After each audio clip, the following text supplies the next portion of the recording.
할렐루야. 오늘도 하나님께 예배드리는 모든 왕성의 성도님들을 주님의 이름으로 환영하고 축복합니다. 오늘은 하나님은 이해의 대상이 아니라 경외의 대상이다. 하나님은 이해의 대상이 아니라 경외의 대상이다 라는 제목의 말씀으로 함께 은혜를 나누고자 합니다. 지난주에 한 신문 기사를 보았는데요, 그 기사의 제목이 이렇습니다. 테스형 나우나 신드롬 젊은 층도 홀렸다. 3주 전이죠. 추석 연휴 기간 중에 이 KBS에서 대한민국 어게인 나훈아라는 이 공연을 한 것에 대한 기사였습니다. 국민 가수 가황이라고도 불리는 이 나훈아 씨, 대한민국 성인이라면 아마 이분을 모르는 분이 없지 않을까 생각을 합니다. 무려 15년 만에 방송에 출연했습니다. 올해 한국 나이로 74살이신데도 불구하고 나이가 무색하게 2시간이 넘는 그 열정적인 공연을 보여주셨습니다. 아마 이 자리에 계신 분들이나 지금 영상으로 예배 드리시는 분들 중에 이 공연을 보신 분들이 있으실 것입니다. 시청자의 반응은 역시 뜨거웠습니다. 전국 시청률이 29%를 기록했습니다. 추석 특집 프로그램 1위를 차지했습니다.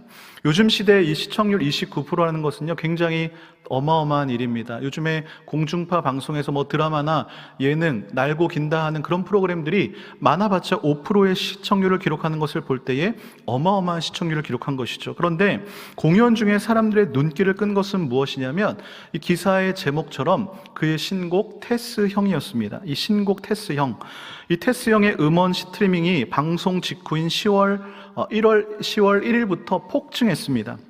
이 지니 뮤직에 따르면 추석 연휴가 포함된 지난달 28일부터 이달 4일 기준에 이 테스형 스트리밍은 방송 직전 주랑 비교를 해서 무려 3,733%를 증가한 것으로 추산이 됐습니다.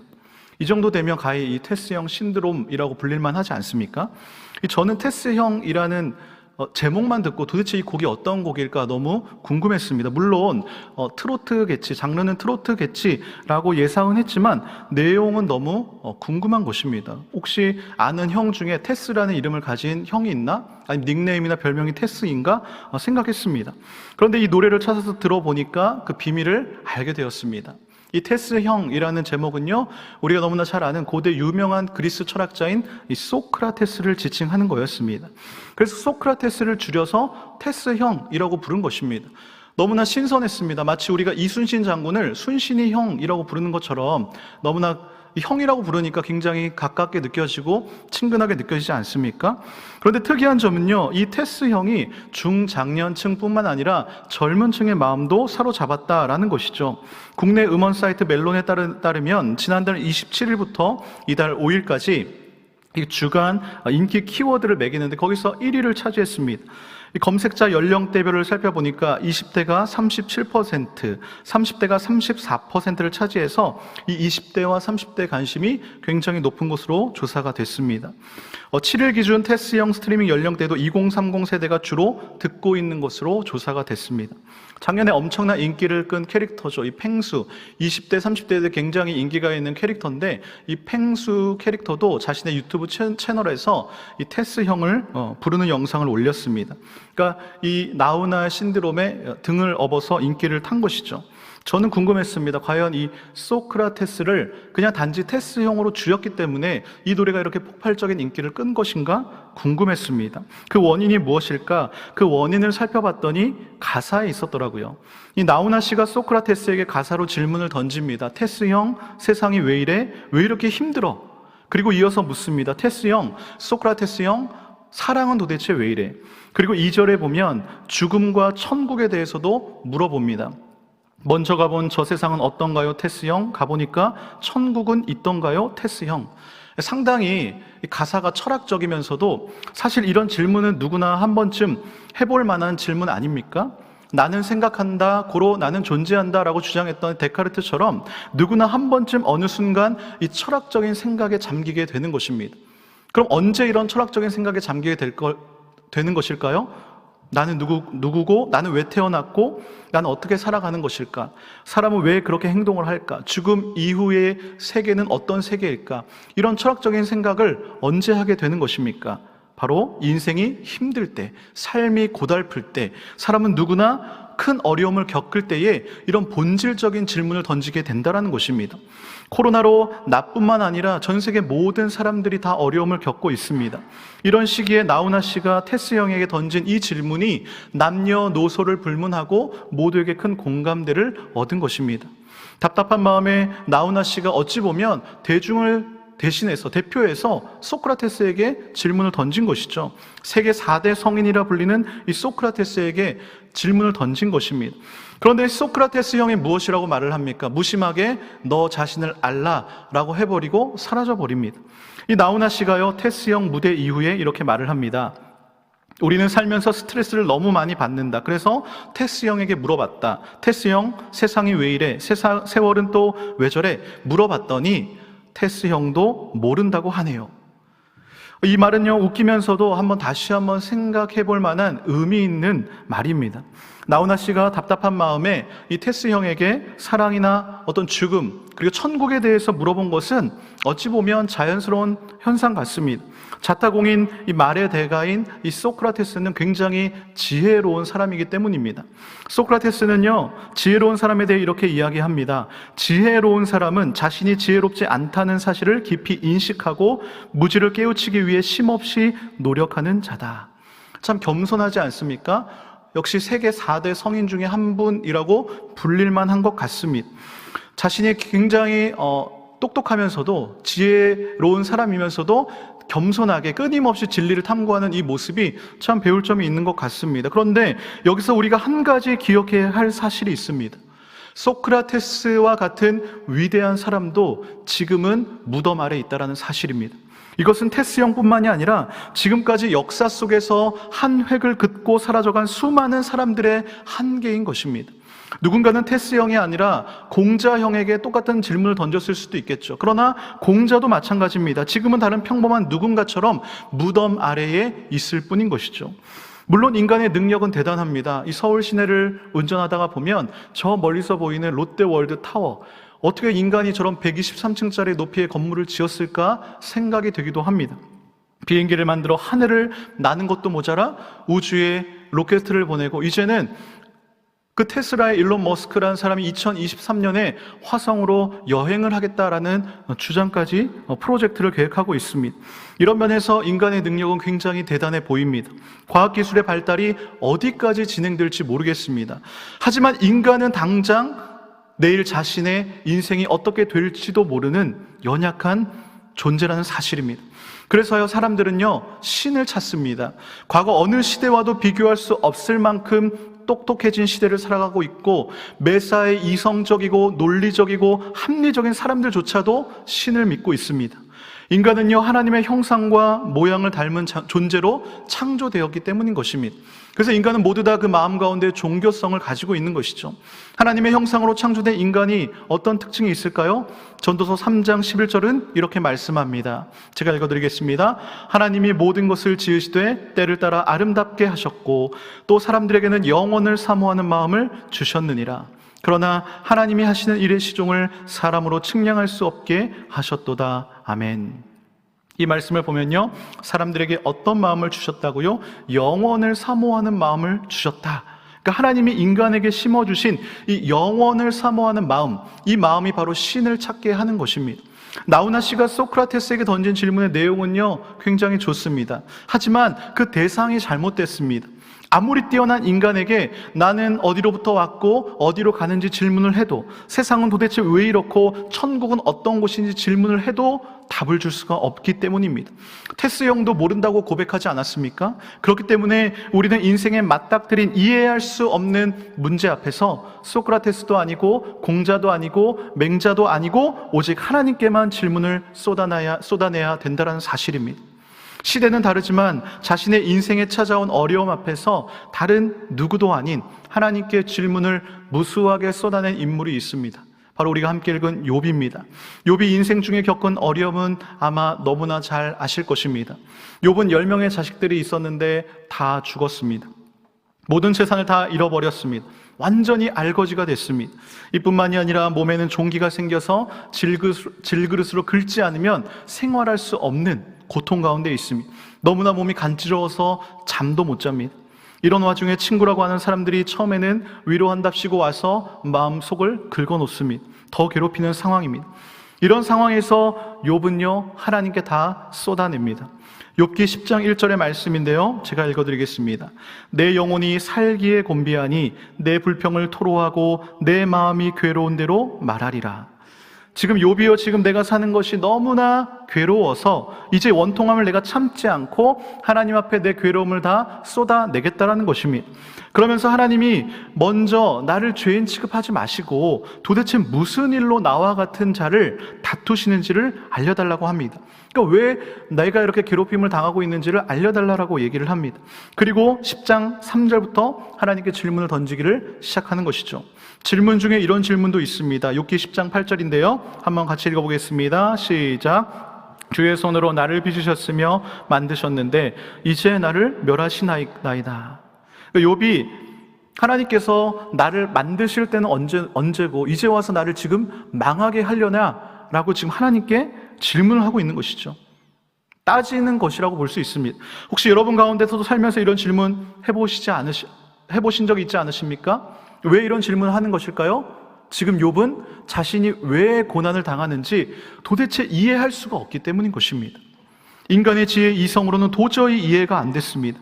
이렇게 탄식하는 욥의 모습을 보면 굉장히 안타까운 마음이 들기도 합니다. 그런데 여기서 중요한 것은 무엇이냐? 욥은요 하나님이 침묵하심에도 불구하고 끝까지 하나님 앞에 남아 있다라는 사실입니다. 탄식을 해도 지금 하나님 앞에서 하고 있는 것입니다. 우리가 욥과 똑같은 일을 겪지는 않았지만 욥이 느꼈던 고통과 그 마음의 답답함은 동일하게 느낀 적이 있으실 것입니다. 그럴 때 인간적으로 생각해 보면 도저히 하나님 못 믿겠어. 하나님 등지고 떠날 수도 있는 것 아닙니까? 나에게 고난을 주시는 하나님, 이런 하나님은 내 하나님이 아니야 라고 등지고 돌아갈 수도 있는 것 아닙니까? 하지만 욥은요 여전히 하나님 앞에 있습니다. 그 이유가 무엇일까요? 하나님께만 정답이 있다는 사실을 믿었기 때문인 것입니다. 자신의 문제를 해결할 수 있는 분이 하나님밖에 없음을 알고 있었기 때문인 것입니다. 소크라테스에게 물어도, 공자에게 물어도, 세상 그 어떤 지혜롭다라고 하는 사람에게 물어봐도 답을 줄 수가 없습니다. 죽어있는 우상 신에게 물어봐도 답을 줄 수가 없습니다. 오직 하나님만이 알고 계십니다. 우리에게도 욥과 같은 자세가 필요합니다. 살아가면서 이해할 수 없을 때, 고난을 당할 때 있습니다. 해결할 수 없는 문제에 부딪힐 때가 있습니다. 그때 우리는요 다른 누구 앞이 아니라 하나님 앞에 있어야 하는 것입니다. 내가 하나님을 떠나서 해결하려고 해서는 안 됩니다. 심지어 욥처럼 하나님이 침묵하고 계실 때조차라도 우리는 하나님 앞에 끝까지 남아 있어야 된다는 것이죠. 하나님의 때를 기다리면서 우리는 하나님 앞에 있어야 하는 것입니다. 오늘 우리가 함께 읽은 욥기 28장은요 지혜의 장이라고 불립니다. 사실 욥기 자체가 지혜서 아닙니까? 그렇기 때문에 많은 지혜들이 담겨 있는데 그 중에서도 지혜의 정수장이라고 볼 수 있는 것이죠. 욥기는요 4장부터 27장까지 욥과 세 친구들이 변론을 합니다. 그래서 세 친구들의 논쟁으로 채워져 있습니다. 그리고 28장을 점프해서 29장부터 31장까지 욥의 최후 변론이 이어집니다. 그 사이에 마치 샌드위치처럼 지금 28장이 끼어있는 구조로 되어 있는 것입니다. 마치 4장부터 27장까지 정말 어떻게 보면 너무나 뜨거울 정도로 욥과 세 친구가 논쟁을 한 그 논쟁이 열기가 공방이 싹 식어지고 이제 욥이 친구들에게 하나님의 지혜에 대해 증거하고 있는 것처럼 보입니다. 오늘 읽지는 않았지만 앞절의 내용을 간략하게 설명드리겠습니다. 오늘 본문의 말씀이 이 앞절의 내용과 이어지기 때문인 것이죠. 먼저 1절부터 12절까지는요 사람들의 탐사로는 이 지혜가 나는 곳이 어디인지 알 수 없다라고 말을 합니다. 이 사람들은요 땅속 그 어느 깊이에 있든지 간에 아무리 어두워도 그 캄캄한 구석에서 광석을 캐냅니다. 바위가 아무리 커도 그 바위를 깨 부수는 일이 있더라도 그곳에서 보물을 캐어냅니다. 그리고 강의 근원을 찾아내고요 땅에 감추어진 온갖 보화를 들추어낸다라는 것입니다. 아니 도대체 인간이 어떻게 저 바다 깊은 곳에 있는 저런 곳에서 천연가스와 어떤 그런 귀중한 정말 보물들을 캐낼까 싶은 인간의 능력 엄청나지 않습니까? 그런데 지혜는 어디 있는지 알지 못한다는 것이죠. 이어지는 13절에서 19절까지는요, 이 지혜의 가격이 얼마인지를 알 수 없음을 말하고 있습니다. 지혜는 사람이 사는 땅에서는 살 수 없고 깊고 넓은 바다라고 할지라도 지혜를 내어줄 수 없다라는 것입니다. 그래서 지혜는 금으로도 살 수 없고 은으로도 그 값을 감당할 수 없다라는 것이죠. 루비, 사파이어, 수정, 그 어떤 귀중한 보석과도 비교할 수 없는 것이 지혜라는 것입니다. 그리고 20절부터 결론적으로 욥이 이렇게 말씀을 합니다. 23절의 말씀을 표준세 번역으로 한번 같이 읽어보겠습니다. 시작. 그러나 하나님은 지혜가 있는 곳에 이르는 길을 아신다. 그분만이 지혜가 있는 곳을 아신다. 아멘. 그렇습니다. 인간이요, 아무리 노력을 해도 이 지혜를 발견할 수가 없습니다. 하나님만이 지혜를 아십니다. 지혜는요, 모든 피조물들에게 숨겨졌을 뿐만이 아니라 멸망과 사망조차 그에 대한 소문을 들었을 뿐이라고 얘기하는 것이죠. 이게 무슨 말입니까? 이 세상에 없는 죽은 사람들조차 지혜가 있다라는 소문만 그저 들었다라는 것입니다. 그러나 하나님은요, 지혜가 있는 곳을 아십니다. 하나님은 하늘과 땅과 온 우주의 세계까지 모든 것을 감찰하시며 아시는 분이십니다. 우리가 눈에는 그냥 이 세상이 굴러가는 것처럼 보이는데요, 하나님이 굉장히 정교하신 분이십니다. 친히 바람의 강력을 달아보시고 물의 분량을 정하시고 비가 내리는 규칙과 천둥 번개가 치는 법칙까지 정해놓으셨습니다. 이것이 다 하나님의 지혜인 것입니다. 인간이 알 수 없는 하나님의 지혜, 그것이 바로 욥이 28장에서 말하는 지혜인 것이죠. 즉 다시 말하자면 하나님의 지혜는 하나님께서 이 세상을 다스리시는 법, 하나님의 뜻, 하나님의 생각인 것입니다. 그러니 어찌 인간이 그 지혜를 알 수 있겠습니까? 소유할 수가 없는 것입니다. 사도 바울이요, 고린도전서에서 이 지혜에 대해 이렇게 이야기합니다. 고린도전서 2장 6절 7절의 말씀을 제가 읽어드리겠습니다. 그러나 우리가 온전한 자들 중에서는 지혜를 말하노니 이는 이 세상의 지혜가 아니요 또 이 세상에서 없어질 통치자들의 지혜도 아니요 오직 은밀한 가운데 있는 하나님의 지혜를 말하는 것으로서 곧 감추어졌던 것인데 하나님이 우리의 영광을 위하여 만세 전에 미리 정하신 것이라. 아멘. 그렇습니다. 이 지혜는 인간의 머리로, 인간의 탐구로 도저히 얻을 수 있는 지혜가 아닌 것입니다. 그렇다면 여기서 한 가지 질문이 들죠. 그렇다면 우리는 그 하나님의 지혜를 알 수가 없는 것입니까? 욥이요, 하나님의 지혜를 경험할 수 있는 단 한 가지의 방법을 우리에게 알려주고 있습니다. 바로 28절에서 결론적으로 말씀하고 있는데요, 우리 28절의 말씀을 함께 읽어보겠습니다. 시작. 또 사람에게 말씀하셨도다. 보라, 주를 경외함이 지혜요 악을 떠남이 명철이니라. 아멘. 그렇습니다. 욥이 깨달은 지혜는 주를 경외함이 지혜요 악을 멀리하는 것이 명철이라는 것입니다. 이해할 수 없는 고난 앞에서도 하나님을 경외하는 것이 지혜라는 것입니다. 흔히 우리는 욥기의 주제를 의인이 당하는 고난으로 알고 있습니다. 하지만 욥기의 진짜 주제는 무엇이냐? 여호와를 경외하라는 것입니다. 피조물인 인간은 창조주 하나님의 절대적인 섭리를 다 알 수도 없고 이해할 수도 없기 때문에 이해가 되지 않는다고 하나님을 의심하거나 하나님을 떠날 것이 아니라 하나님을 경외하고 순복해야 된다는 것이죠. 욥기서를 읽어보면 욥이 하나님 앞에서 탄식하고 있지만 하나님에 대한 소망의 끈은 놓지 않고 있는 모습을 볼 수가 있습니다. 욥이 14장에서요, 인생을 꽃에 비유하면서 이렇게 얘기합니다. 인생은 짧고 걱정이 가득한데 꽃은 그렇지 않다라는 것이죠. 나무에 대한 이야기를 하면서 나무는 지킬지라도 움이 돋고 연한 가지가 돋아서 희망이 있지만 인간은 그렇지 못하다고 이야기합니다. 그래서 인간은 결국 하나님께만 소망을 둘 수밖에 없다라고 이야기하는 것이죠. 그리고 그가 결론적으로 이렇게 이야기합니다.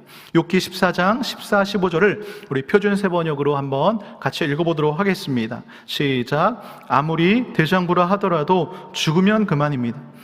그러므로 나는 더 좋은 때를 기다리겠습니다. 이 고난의 때가 지나가기까지 기다리겠습니다. 그때에 주님께서 나를 불러주시면 내가 대답하겠습니다. 주님께서도 손수 지으신 나를 보시고 기뻐하실 것입니다. 아멘. 욥은 지금 극심한 고통 가운데 있지만 하나님께만 소망을 두고 더 좋은 때를 기다리겠다고 고백합니다. 고난의 때가 지나가기까지 내가 기다리겠다고 고백을 합니다. 그리고 주님께서 언제든지 부르시면 내가 예 하고 달려나가겠다는 것이죠. 이것이 무엇을 의미하는 것입니까? 하나님 앞에 꼭 붙어 있다는 것 아닙니까? 바로 하나님과 동행하는 삶을 살겠다고 고백하고 있는 것입니다. 슬플 때나 기쁠 때나 언제나 하나님과 함께하는 삶을 살겠다고 고백하고 있는 것이죠. 하나님을 멀리 떠났으면 하나님이 아무리 불러도 하나님의 음성을 어떻게 듣고 하나님께 어떻게 대답하겠습니까? 사랑하는 성도 여러분, 이것이 바로 진정한 지혜인 줄로 믿습니다. 욥이 믿는 하나님은요, 전능하신 하나님이십니다. 우리가 믿는 하나님도 정말 전능하신 하나님이십니다. 말씀 한마디로 천지를 창조하신 하나님이십니다. 성난 파도도 말씀 한마디로 잠잠케 하신 분이십니다. 심지어 죽은 자도 살리시는 하나님이십니다. 이 전능하신 하나님을 여러분 삶 가운데 얼마나 경험하고 살아가고 계십니까? 인생을 살아오시면서 정말 하나님은 전능하신가? 라는 의문이 들 때도 있지 않으셨습니까? 하나님께서 전능하시다면 이 문제는 정말 간단하게 해결해 주셔야 하는데, 하나님이 전능하시다면 이런 질병 정도는 간단하게 고쳐주셔야 하는 거 아닌가? 내가 하나님의 자녀라면 하나님이 내 삶을 더욱더 풍요롭게 만들어 주셔야 되는 것 아닌가? 이런 의문이 든 적 없으십니까? 예수님의 이름으로 기도하면 전능하신 하나님이시기 때문에 다 이루어 주신다고 하셨는데, 기도한 대로 다 응답 받으셨습니까? 아마 기도한 대로 응답받지 못한 기도의 제목들이 있으실 것입니다. 아직도 기도한 것이 이루어지지 않으신 것들이 있으실 것입니다. 그렇다면 왜 하나님은 전능한데 내가 경험하는 하나님은 전능하지 않는 것일까요? 하나님은요, 분명히 전능하십니다. 그런데 하나님의 뜻, 하나님의 계획하심 안에서 하나님은 당신의 전능하심을 드러내시는 것입니다. 이 말을 거꾸로 반대로 이야기하면 인간이 원한다고 해서 하나님의 전능하심이 나타나는 것이 아니라는 것이죠.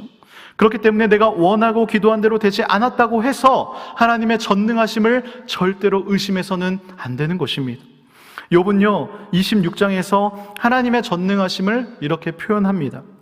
욥기 26장 6절에서 13절의 말씀을 제가 표준 세번역으로 읽어드리겠습니다. 스올도 하나님께서는 훤하게 보이고 멸망의 구덩이도 그분의 눈에는 훤하게 보인다. 하나님이 북쪽 하늘을 허공에 펼쳐 놓으시고 이 땅덩이를 빈 곳에 매달아 놓으셨다. 구름 속에 물을 채우시고 물이 구름 밑으로 터져 나오지 못하게 막고 계시는 분이 바로 하나님이시다. 하나님은 보름달을 구름 뒤에 숨기신다. 물 위에 수평선을 만드시고 빛과 어둠을 나누신다. 그분께서 꾸짖으시면 하늘을 떠받치는 기둥이 흔들린다. 능력으로 바다를 정복하시며 지혜로 라합을 쳐부순다. 그분의 콧김에 하늘이 맑게 개며 그분의 손은 도망치는 바다 괴물을 찔러 죽인다. 아멘. 우리 하나님은 이런 분이십니다. 사실 욥이 언어적으로 말로 이렇게 표현해서 그렇지 이 말로도 표현 안 되는 분이 바로 하나님이십니다. 결론적으로 14절에서 욥이 이렇게 얘기합니다. 우리 함께 읽어보도록 하겠습니다. 시작. 그러나 이런 것들은 그분이 하시는 일의 일부에 지나지 않고 우리가 그분에게서 듣는 것도 갸냘품 속삭임에 지나지 않는다. 하물며 그분의 권능에 찬 우레소리를 누가 이해할 수 있겠느냐? 아멘. 그렇습니다. 욥이 정말 하고 싶었던 말이 이것입니다. 하나님께서 온 천지 만물을 운행하고 계시는데 우리가 알고 있는 것 정말 극히 일부이라는 것이죠. 하나님이 하늘과 땅과 바다를 모두 정복하시고 빛과 어둠을 나누시고 그분의 콧김에 하늘이 맑게 개는 이런 일, 우리가 보기에는 어마어마하고 엄청난 일인데 이런 일이 하나님의 일부분에 지나지 않는다라는 것이죠.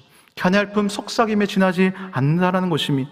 그렇기 때문에 인간이 모든 지식을 다 동원한다라고 해도 하나님의 일을 다 이해할 수 없다라는 것입니다. 이사야 40장 26절은 이렇게 말씀합니다. 제가 읽어드리겠습니다. 너희는 눈을 높이 들어 누가 이 모든 것을 창조하셨나 보라. 주께서는 수요대로 만상을 이끌어내시고 그들의 모든 이름을 부르시나니 그의 권세가 크고 그의 능력이 강함으로 하나도 빠짐이 없느니라. 아멘. 표준 세번역으로 같은 구절을 우리 한번 다시 읽어보겠습니다. 시작. 너희는 고개를 들어서 저 위를 바라보아라. 누가 이 모든 별을 창조하셨느냐? 바로 그분께서 천체를 수요를 세어 불러내신다. 그는 능력이 많으시고 힘이 세셔서 하나하나 이름을 불러 나오게 하시니 하나도 빠지는 일이 없다. 아멘. 하나님이 모든 별을 창조하셨다고 합니다. 그뿐만이 아니라 그 별 이름 하나하나 이름을 다 불러내셨다고 합니다. 빠짐없이요. 여러분, 우주에 별이 몇 개 있는지 아십니까? 제가 조사를 해봤습니다.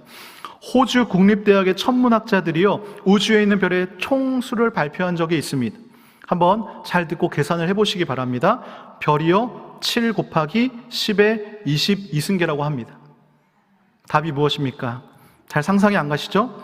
이 숫자는요, 세계의 모든 해변에 그리고 사막에 있는 모래 알갱이의 수보다 10배가 많은 것입니다. 근데 여기서 놀라시면 안 됩니다. 더 충격적인 거는요, 이 호주 국립대학의 천문학자들이요, 이 숫자를 어떻게 발표한 것인가? 별 일일이 하나하나 다 세서 발표한 것이, 계산한 것이 아니라 하늘의 일부분만 떼내서 계산한 것입니다.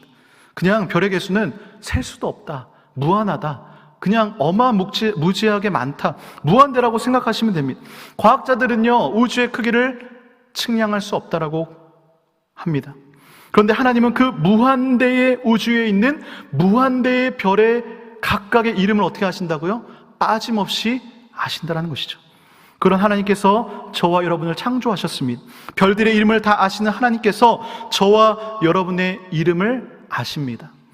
이름만 아실 뿐만 아니라 우리의 일거수일투족을 살피시고 우리의 모든 발걸음을 감찰하시는 분이 전능하신 하나님이심을 믿으시기를 바랍니다. 우리의 마음을 아시고 우리의 생각을 아시고 우리를 위로해 주시는 분이십니다. 이런 하나님 앞에서 내 생각과 내 계획대로 되지 않는다고 인간의 지혜로 하나님의 지혜를 감히 판단할 수가 없는 것이죠. 욥이 말한 경외가 무엇입니까? 하나님의 일하심이 결과적으로 나에게 해가 되는 것처럼 보일지라도 전능하신 하나님을 경외하겠다라는 것 아닙니까? 신뢰한다라는 것이죠. 주를 경외하고 악을 떠난다라는 것은 내가 어떤 상황 가운데 처해 있을지라도 하나님을 떠나지 않고 내가 하나님께 꼭 붙어 있겠다라는 고백인 것입니다. 이것이 지혜라는 것이죠. 하나님은요, 이해의 대상이 아니라 경외의 대상이십니다.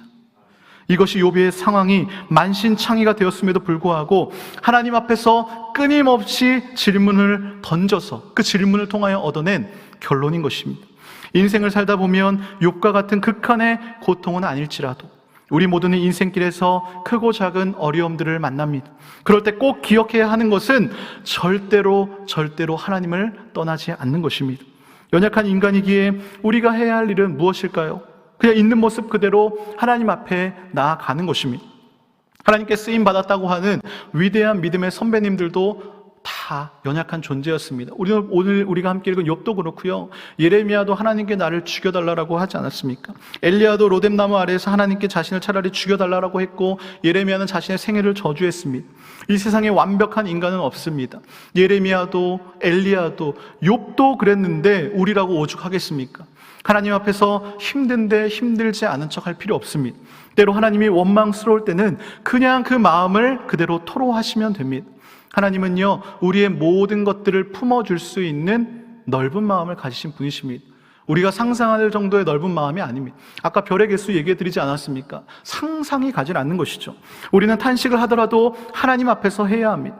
공자나 맹자나 세상의 현인들에게 탄식하는 것이 아니라 우리는 하나님 앞에서 해야 되는 것이죠. 그리고 탄식을 했더라도 다시 하나님 앞에 믿음의 자리로 돌아오면 되는 것입니다. 우리에게 성경을 주어진 것은 너무나 축복입니다. 성경이 1600년이라는 오랜 시간 동안 완성된 말씀 아닙니까? 그런데 이 성경을 우리가 소유하고 있다는 것은 어마어마한 축복인 것이죠. 왜냐하면 이 성경에요, 인생의 모든 해답이 다 들어있기 때문인 것이죠.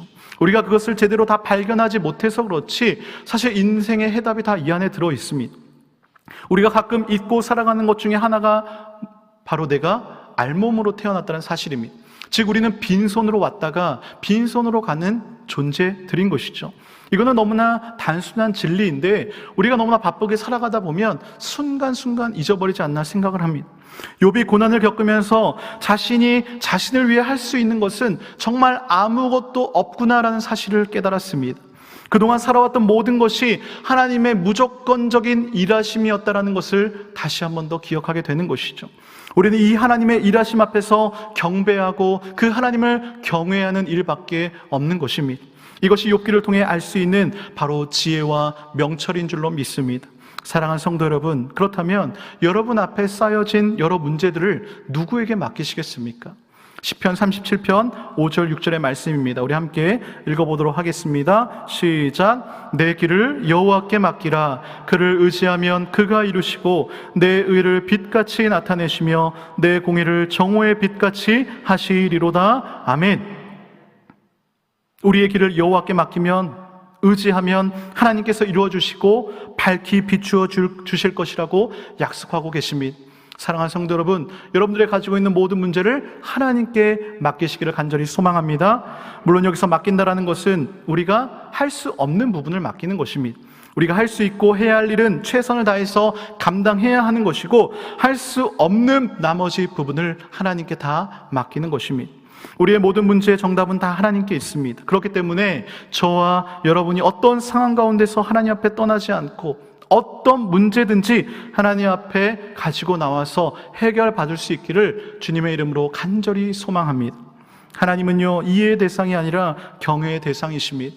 하나님은 오해의 대상이 아니라 경배받아야 할 대상이십니다. 그분은 완전하십니다. 그분은 찬양받으시기에 합당하신 분이십니다. 시편 147편의 저자도 5절에서 이렇게 고백을 하는데요, 우리 한번 같이 읽어보도록 하겠습니다. 시작. 우리 주는 위대하시며 능력이 많으시며 그의 지혜가 무궁하시도다. 아멘. 한 번 더 읽어보겠습니다. 시작. 우리 주는 위대하시며 능력이 많으시며 그의 지혜가 무궁하시도다. 아멘. 위대하시며 능력이 많으시며 지혜가 무궁하신 하나님, 우리의 생각과 우리의 이해를 뛰어넘으신 그 하나님 앞에서 우리가 어떻게 해야겠습니까? 경배하는 것입니다. 경외하는 것입니다. 그래서 시편 147편의 저자는 11절에서 결론적으로 이렇게 얘기합니다. 우리 한번 같이 읽어볼까요? 시작. 여호와는 자기를 경외하는 자들과 그의 인자하심을 바라는 자들을 기뻐하시는도다. 아멘. 여호와 하나님은 자기를 경외하는 자들을 기뻐하시는 줄 믿으시기를 바랍니다. 하나님을 경외하십시오. 어떤 일이 있더라도, 어떤 어려운 상황 가운데 있을지라도 하나님을 예배하시기를 바랍니다. 그것이 지혜요 영철인 줄로 믿습니다.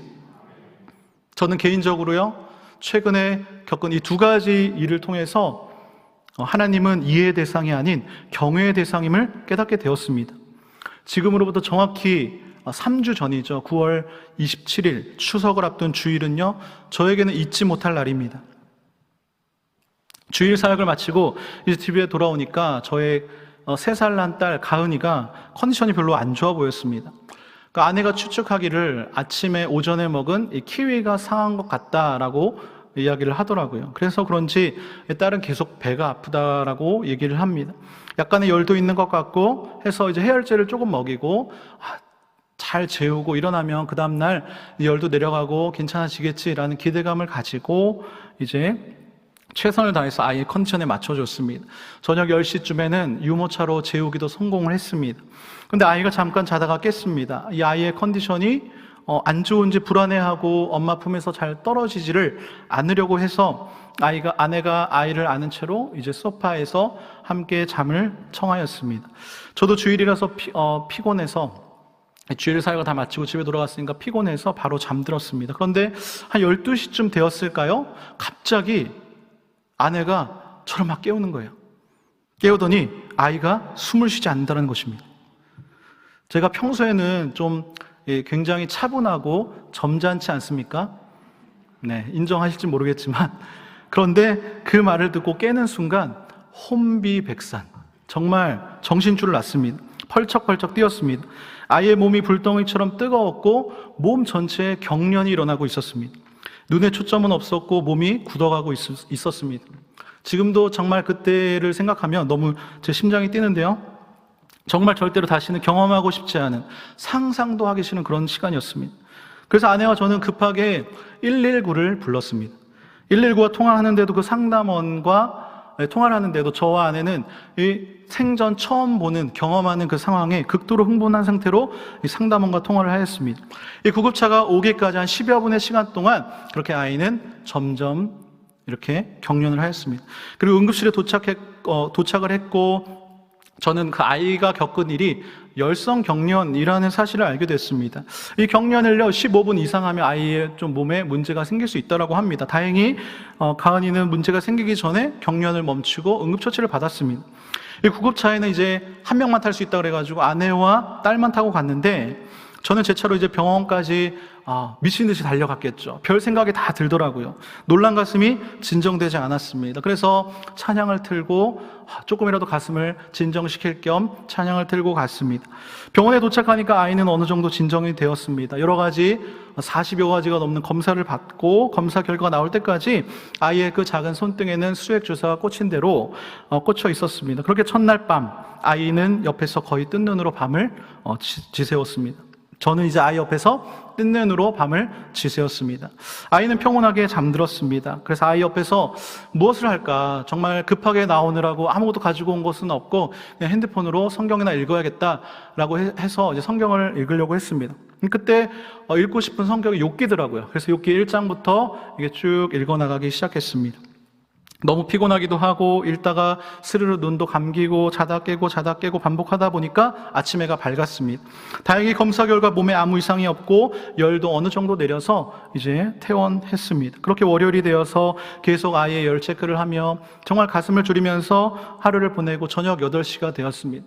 그리고 아이의 열을 재니까 40도가 되어 있는 것입니다. 이대로 놔두면 또 열성 경련이 생길 것 같은 두려움에 또다시 응급실로 갔습니다. 제 인생에서 정말 이틀 연속 응급실을 갈 일이 또 생길지 모르겠지만 평생 처음 겪는 일이었습니다. 그렇게 다시 응급실에서 아이는 수액 주사를 맞으며 열과 사투를 벌였습니다. 응급실에서 또 밤을 보낼 생각을 하니까 저도 좀 걱정이 되더라고요. 다행히 이 소아병동 응급실에 옆에 침대 하나가 비어 있어서 잠깐 누워 있을 수 있었습니다. 근데 소아병동이라서 그런지 침대가 굉장히 작더라고요. 침대에 누워서 어제 읽다만 욥기를 다 읽었습니다. 그렇게 1장부터 마지막까지 다 읽고 창하은 병원 침대에 누워서 이제 눈을 감고 생각에 잠겼습니다. 아이가 몸을 부르르 떨면서 숨을 쉬지 않고 몸이 굳어갈 때 제가 할 수 있는 일이 없더라고요. 아이의 온몸이 경련을 일으키는 순간 하나님을 불러도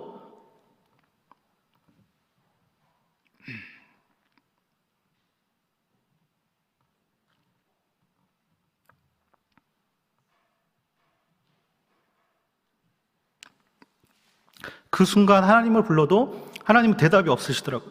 그 악몽 같았던 10분의 시간이 굉장히 두려웠습니다. 정말 이 큰일이 나는 줄 알았습니다.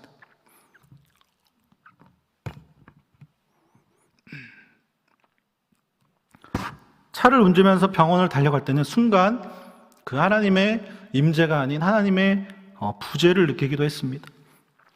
목사가 참 믿음이 없구나라고 느끼는 순간이었습니다. 그래서 옆에서 이제 평온하게 잠든 아이를 보면서 회개했습니다. 그리고 어떤 일이 또 다가올지라도 내가 끝까지 하나님을 경외하겠다라고 다짐을 했습니다. 그렇게 아이가 한 3일 정도 열이 오르락내리락 하다가 5일 정도 그렇게 고생을 한 것이죠. 그리고 완전히 회복되었습니다. 이 두 번째 사건은 무엇이냐? 아이가 아프고 난 뒤에 그 다음 주에 일어났는데요. 아내가 병원에서 둘째 임신 확정을 받은 것입니다. 사실 둘째에 대한 계획을 세운 것은 1년 6개월 전입니다. 금방 아이가 생길 줄 알았습니다. 그리고 당시 세운 계획은 나름대로 완벽해 보였습니다. 그래서 그 당시에 아이가 생기면 참 모든 것이 완벽하겠다라고 생각을 좋아 보였습니다. 그렇게 한 달이 흘렀습니다. 병원에서는 보통 자연 임신을 계획하고 노력을 하면 1년 안에 아이가 생길 확률이 90%라고 합니다. 근데 아무런 소식이 없는 것입니다. 사람마다 느끼는 체감은 다 다르겠지만 굉장히 저에게는 이 1년이라는 시간이 길게 느껴지더라고요. 병원에서도 첫째를 무사히 출산했기 때문에 둘째를 가지는데 아무 이상이 없다라고 합니다. 저는 생각했습니다. 하나님, 벌써 1년이 지났는데 왜 안 주시는 것입니까? 기도하시는 분들과 또 기도 제목을 나눌 때 보면 권사님이나 아니면 집사님들이나 같이 사역하는 목사님들이랑 기도 제목을 나눌 때 빼놓지 않는 것이 바로 이 둘째를 위한 기도의 제목을 부탁했습니다. 티는 안 냈지만 알 수 없는 초조함이 찾아왔습니다. 그렇게 한 달이 지나서 1년 6개월이 된 것입니다. 기도할 때는 하나님을 이해해 보려고 했지만 뒤돌아서면 이 초조함이 참 떠나가지를 않는 거예요. 그러던 중에 갑작스럽게 이 둘째의 소식을 받게 된 것입니다. 처음 소식을 들었을 때는 굉장히 기분이 얼떨떨하면서 좋았습니다. 하지만 이내 저의 좁은 생각과 지식으로 하나님을 이해해 보려고 했던 것이 부끄럽게 느껴졌습니다. 아내와 대화를 나누면서 처음 둘째를 계획했던 것보다 오히려 지금이 더 상황이 여러 가지로 좋다라는 이야기를 나누면서 정말 하나님의 일하심과 타이밍은 신기하다라고 고백을 했습니다. 그래서 아내와 저는요, 이 아이의 태명을 하임이라고 지었습니다. 하나님의 타임, 하나님의 임재라는 중의적 표현을 섞어서 이렇게 정한 것이죠. 이 두 주에 걸쳐 마치 천국과 이 지옥을 왔다 갔다 한 이 경험을 통해서 제가 깨달은 것은 바로 오늘 설교의 제목과 같이 하나님은 이해의 대상이 아니라 경외의 대상이라는 사실입니다. 설교를 준비하면서 찬양을 듣는데요, 차가운 병원 침대에 누워서 아이를 보고 있을 때 저의 마음을 너무나 잘 표현한 가사의 내용에 눈물이 멈추질 않았습니다. 제목은 바로 주 사랑이 나를 숨쉬게 해 라는 찬양입니다. 원래는 제가 이것을 가사만 읽어드리려고 했는데 제가 어제 설교를 문을 계속 읽다 보니까 한번 불러봐야겠다, 한번 부르기로 마음먹었습니다. 음이 아니라 가사에 집중해 주시기 바랍니다. 주 사랑이 나를 숨쉬게 해 세상 그 어떤 어려움 속에도 주 은혜로 나를 돌보시며 세상 끝날까지 지켜주시네. 주 사랑이 나를 이끄시네. 내가 갈 수 없는 그곳으로 주의 사랑 나를 붙드시며 세상 끝날까지 인도하시네. 주님만이 내 아픔 아시며 주님만이 내 맘 어루만지네. 어느 누구도 나를 향하신 주님의 사랑을 끊을 수 없네. 주님만이 내 능력이시며 주님만이 나의 구원이시네. 어느 누구도 나를 향하신 주님의 사랑을 끊을 수 없네. 그렇습니다. 하나님의 사랑이 있기 때문에 오늘 이 시간 저와 여러분도 지금 숨을 쉬고 있는 줄로 믿습니다. 하나님의 사랑이 내가 상상하지 못할, 내가 갈 수 없는 곳으로 인도하십니다. 그 어떤 것도 어느 누구도 주님의 사랑을 끊을 수가 없는 것입니다. 하나님은요, 우리를 너무나 사랑하시고 우리를 너무나 귀하게 여겨주십니다. 하나님께서는 우리의 머리카락 숫자도 다 세신바되고 되신다라고 말씀하십니다. 사실 우리카락 숫자가 몇 개인지 관심을 가진 사람 거의 없습니다. 그런데 하나님께서는 관심을 가지고 계신다라는 거예요. 이렇게 하나님께서는 우리에게 세밀하게 관심을 가지고 사랑해 주십니다. 그런데요, 우리가 살아가면서 자꾸 이런 사실을 잊어버립니다. 특별히 어려운 상황 가운데, 고난 앞에 잊어버립니다. 이 세상에 아무도 없고 단 한 사람, 만약에 이 지구에 나 한 사람만 있다라고 생각해 보십시오. 그러면 나 한 사람을 위해서 과연 하나님께서 독생자이신 예수 그리스도를 십자가에 달려 죽게 하실까? 하나님은 그렇게 하실 분이십니다. 하나님께서는 한 영혼을 천하보다 귀하게 여기십니다. 바로 저와 여러분을 정말 귀하게 여기심을 믿으시기를 바랍니다. 사랑하는 성도 여러분, 개인적으로 어떤 어려움을 겪고 계십니까? 하나님의 임재가 아닌 부재를 느끼고 계시는 분이 계십니까? 하나님이 왜 나에게 이런 일을 겪게 하시는지 이해되지 않는 분이 계십니까? 지금 서 계신 바로 그 자리에서 하나님을 경외하며 신뢰하며 하나님을 예배하시기를 바랍니다. 하나님은 전능하십니다. 하나님은 위대하신 분이십니다. 그의 지혜는 무궁하십니다. 그 하나님이 저와 여러분을 사랑하십니다. 하나님은요, 이해의 대상이 아니라 경외의 대상이십니다. 이 하나님을 끝까지 붙들고 믿음으로 승리하시는 모든 왕성의 성도님들 되시기를 주님의 이름으로 축원합니다. 이 시간 말씀을 기억하며 함께 통성으로 기도하기를 원합니다. 주님, 그렇습니다. 욥과 같이 어떤 상황 속에서도 내가 하나님을 떠나지 않고 하나님을 경외하며 하나님을 예배하기를 원합니다. 주를 경외함이 지혜요 악을 떠남이 명철인 줄로 믿습니다. 어떤 어려움 속에서도 주의 사랑이 나를 숨쉬게 하는 줄로 믿습니다. 주여, 나를 긍휼히 여기시고 하나님의 때에 하나님의 방법으로 일해달라고 이 시간 주의 이름 부르며 통성으로 기도합니다. 주여, 그렇습니다. 하나님, 이 시간 간절히 기도하며 나아갑니다. 주님 아버지, 욥기를 통하여서 우리가 깨닫는 것이 무엇입니까?